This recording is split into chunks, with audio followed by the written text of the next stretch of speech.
that was fucking crazy, bro. That was freaking wild. That was outseen out the bow. After like I was like uploading yesterday's video, I'm like, you know, headed to where like I need to be at. And I'm flying down the freeway, maybe like 70 miles per hour, right? And I'm in the HOV lane, which you're not supposed to be in the HOV lane unless if you have like a passenger or anything like that. And literally out of nowhere, I see a car literally facing me that's like all smashed out. And I was like, whoa! And like I put on my emergency lights. And at that moment, I was like, do I really want to involve myself with this car accident? But I was like, Paul, you have to go. You have to save somebody's life. You have to go. You have to go out there. And I took my flashlight and like I was like, you know, like putting it up, make sure that nobody else goes and like crashes into this front car.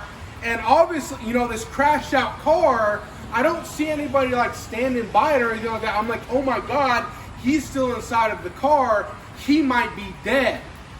I was like, oh shit. So I come up to the car, right? And like I open the door and the airbags were like down, like, you know, keep in mind, it wasn't a truck. It was like a car. So like the airbags were like down to here and I could just like see his legs. And like he started to come through and he was like, and he started like freaking out. I was like, it's okay, man. It's going to be okay. It's going to be okay. And like, you know, I was just like, come out of the car, which I know you're not supposed to do. But I was like, come out of the car because we got fucking cars traveling at us at fucking 70 miles per hour. I'm like, come out of the car. Let's get over by the guardrail. And I get him out of the car. We're like on the side. I still have my flashlight. I'm making sure, you know, traffic is starting to start. And I had the flashlight and I'm pointing it straight at traffic so they fucking know that this car, because the headlights on the car are obviously off. And that's what made me almost hit it. And I was like, oh no. And like this guy, like, you know, he was like crying and he was like sobbing. He was like, and then this other car was like in the middle of the freeway that he hit. So I asked him, I was like, what happened? I was like, what happened? And he said that this car was literally stopped in the far left lane on the freeway. He was literally just stopped up. And, you know, that's like how I almost hit him. This car was like stopped like in the middle of the freeway, and what had happened is that he just came up and smashed into the back of this car, and then it sent this car in the middle of the freeway. So when I had my flashlight out, thankfully a police car came up and like he put his lights on, and the police car went over about 70 feet away from the guy who was knocked out inside in his car. But thankfully, like, I got to wake him up. I thought he was dead, bro. I was like, oh no, I thought I just found like a dead body on the side of the freeway inside of his car, who I almost hit too. I'm so glad that I was paying attention, because like literally this Ram 1500 weighs like 3,800 pounds, bro. So if it was one of those days where I was flying down at like 90 miles per hour, it makes you think. It makes me think. But I got him out of the car. You know, he was crying, he was sobbing, and he came over by my truck, and then which was kind of over by the other car that was in the middle of the road. And at that moment, typically, if there's like a lot of police officers, you want to ask them like, hey, I wasn't involved in the accident, can I go? But at that moment, I was like, there was nothing more for me to do in the accident. So I put on my emergency lights, and I don't know why, but I put down the window. I said, I love you, bro. And I left. But that was very, very scary. That was like, that rarely happens. That rarely happens for me, to where I have to involve myself with like, do I help this person or do I just kind of let the police handle it? And it's like one of those things of like, you don't know, maybe with the flashlight, you stopped another car from coming at 70 miles per hour and hitting him head on.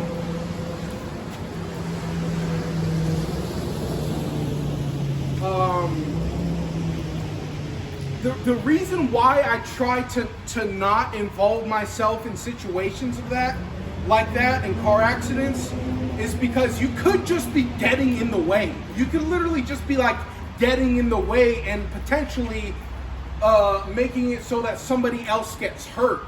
So it's kind of like a scale of like when I literally just had to put all my books back up here because everything's, fell forward.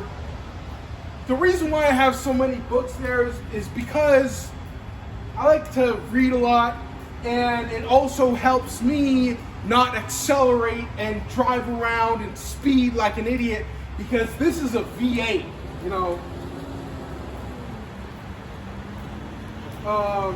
that was a very different situation that happened yesterday. Oh, I dyed my hair.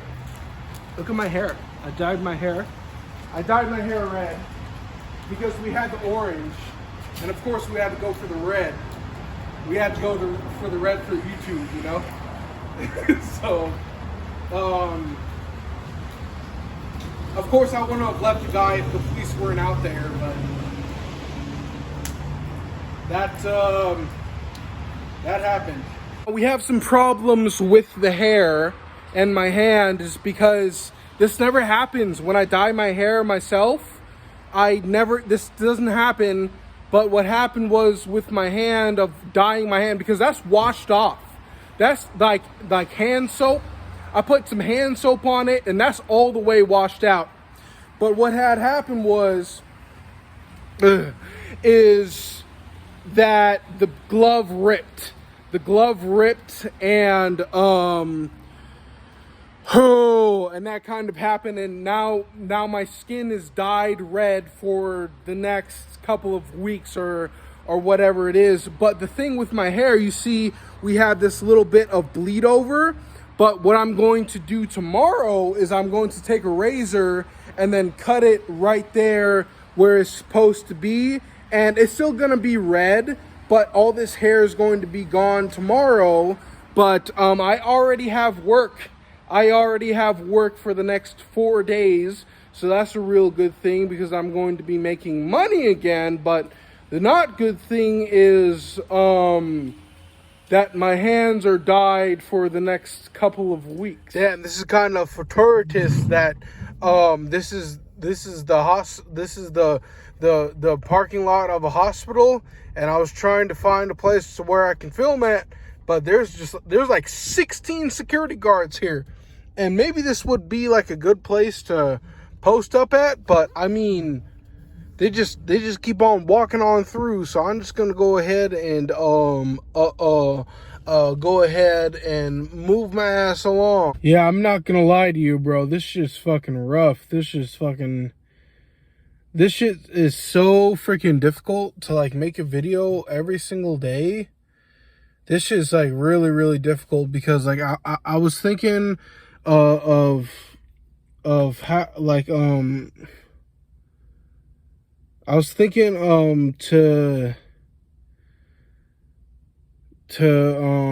because my hair was like orange, but it was like clearly faded, and it was like so faded to the point like it wasn't like really orange anymore. And I was like, fuck, we gotta go red. So I had to head over to Walmart and then get the supplies, and then like, I mean, it's red, but it's not like how I wanted it, because like I rushed it because like, of course I live in my truck, and I was at the gym, and it takes a long freaking time. It takes like, in total, it takes about an hour 45 minutes So that means that I'm going to be inside of the gym for 2 hours and 45 minutes.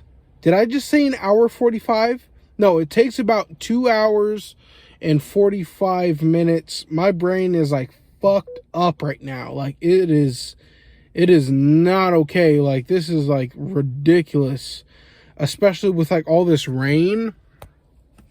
I'm freaking at Jack in the Box, and like fucking all this rain, and like just trying to, I guess, do whatever the hell that I'm trying to do is not easy. It's not kind. It's not nice. Los Angeles is a beast, and it's not fun. If you have like, the goals or the aspirations to move out to Los Angeles and you think that you're going to become famous, maybe for you, but for me, it's like, no, it's like, this is like very incredibly difficult. Thankfully I did find a support system that supports me, which is the company that I worked for.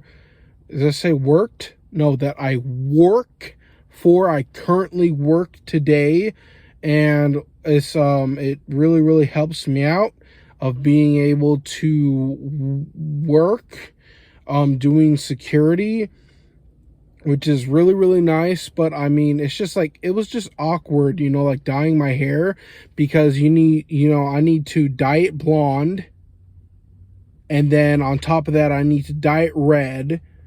And then because the thing is, like, say if you dye it red and you only leave it in for like 10 minutes or something like that, it's going to completely wash out. So you need to leave it in like the red dye inside of your hair for as long as you possibly can. And I left it in there for an hour, 45 minutes, which it's like the recommended is, I think, an hour. But I did an hour 45 minutes to really make sure that it does get in there. But I mean, it's like,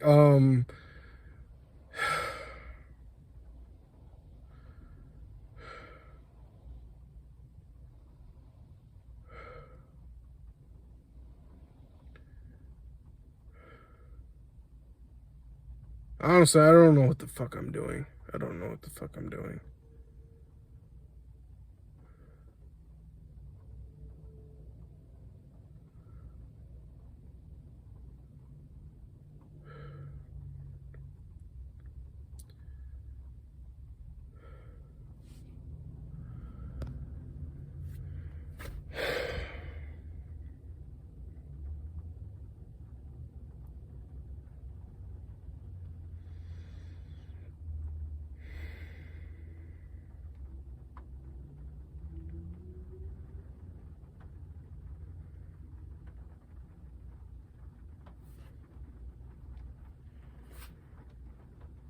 So it's times like this when I kind of realize why my family just left me.